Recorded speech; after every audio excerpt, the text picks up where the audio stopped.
Tahukah kalian, inilah urutan 8 petarung terkuat di bajak laut Shirohige. Di posisi ke-8, Izo.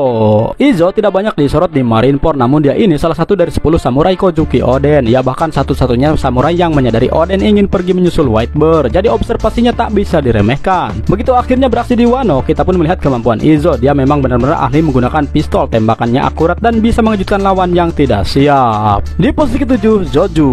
Joju si berlian pernah menahan tebasan pedang Mihawk. Mungkin Mihawk itu tidak sepenuhnya serius dalam ayunan itu, tapi sekedar mampu menahan serangannya Mihawk saja sudah prestasi. Soalnya kemudian terungkap ayunan santai Mihawk dengan Yoru terbukti mampu memotong gunung es. Di Marineford, Joju memang berujung dibekukan oleh Aokiji, namun tetap saja veteran yang satu ini tangguh untuk dihadapi dan bisa jadi akan dengan mudah menghajar musuh-musuh yang bukan level Laksamana. Salah satu bukti lain kekuatan Joju adalah dia mampu bertahan dari pancaran Hosoku Haki milik Shanks yang mampu merontokkan anggota lemah kelompok Whitebird. Di posisi ke-6, Pista. Pista adalah salah satu ahli pedang terhebat di dunia. Kehebatannya begitu diakui sampai Mihawk pun mengenal namanya. Ini signifikan karena kalau seorang pendekar pedang kemampuannya tidak menonjol, maka Mihawk tidak akan repot-repot mengingat siapa mereka. Pista sendiri adalah seorang veteran. Dia sudah terlihat sejak kilas balik Oden saat dia belum memiliki kumis epiknya.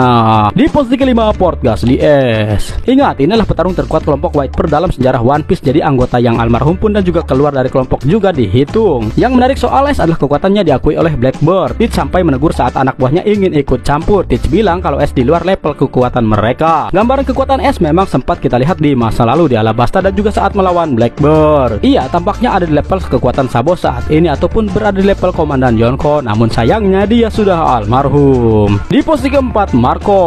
Yang membuat Marco istimewa adalah kemampuan Phoenix-nya. Dengan Mythical Joan tipe Phoenix, Marco tidak hanya memperoleh wujud burung, ia juga memperoleh kemampuan penyembuhan seekor Phoenix. Marco pun dapat bertahan dari tembakan-tembakan sinar Kizaru serta memulihkan dirinya serta temannya dari sebuah luka. Bahkan tanpa kekuatannya pun Marco sangatlah tangguh. Ia sempat dikekang oleh borgol batu laut dan diserang, mematikan kemampuan penyembuhan Phoenix, tapi ia tetap dapat bangkit lagi. Di posisi ke-3, Marshal the Teach. Teach ini sudah ngeri sejak saat ia masih menjadi anggota Whitebird. Bayangkan, dia ini orang yang meremehkan bekas luka permanen di wajah Shanks. Bekas luka itu sangatlah ikonik, hingga bendera bajak laut Shanks pun memperlihatkannya. Sekarang alumni kelompok Whitebird ini malah menjadi Yonko, mengisi kekosongan Whitebird. Dengan gabungan Yami-Yami dan juga Gura-Gura Nomi, Teach bisa menghajar musuh-musuh apapun. Di posisi kedua, Kozuki Oden. Kilas balik Kozuki Oden memperlihatkan betapa perkasanya dirinya. Ia sudah terlahir kuat. Sejak masih bocah, ia sudah memegang pedang Enma dan Ameno Habakiri. Padahal saat Zoro mencoba menggunakan Enma, pedang itu memotong dengan berlebihan. Mampu beradu kekuatan dengan Whitebird, selamat dari serangan Roger dan juga mampu melukai Kaido. Oden ini level kekuatannya sudah setara dengan Yonko. Di posisi pertama, Edward Newgate. Tentu saja nomor 1 adalah sang kapten sendiri, sang manusia terkuat di dunia. Sosok yang di saat tua dan juga sakit-sakitan masih mampu menyebabkan tsunami, menghajar Akainu dan menerima banyak sekali luka baru bisa almarhum. Kalau saja Whitebird ini sejahat Kaido ataupun Big Mom, ia mungkin sudah mendominasi dunia dari dahulu. Untungnya dia adalah bajak laut baik dan juga terhormat, yang lebih ingin membangun keluarga ketimbang menjadi raja bajak laut ataupun mengobarkan perang.